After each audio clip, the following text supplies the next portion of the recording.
Bueno, hoy nos fuimos de carpintería. Hoy estamos en la elaboración de las dos puertas para el ingreso pues al invernadero. Ya les voy a mostrar la actividad.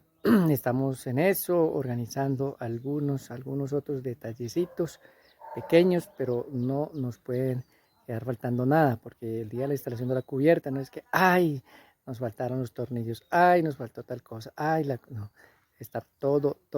Entonces en eso estamos hoy en ajustes, mirando, porque es la recta final de la construcción de este invernadero. Ya les muestro.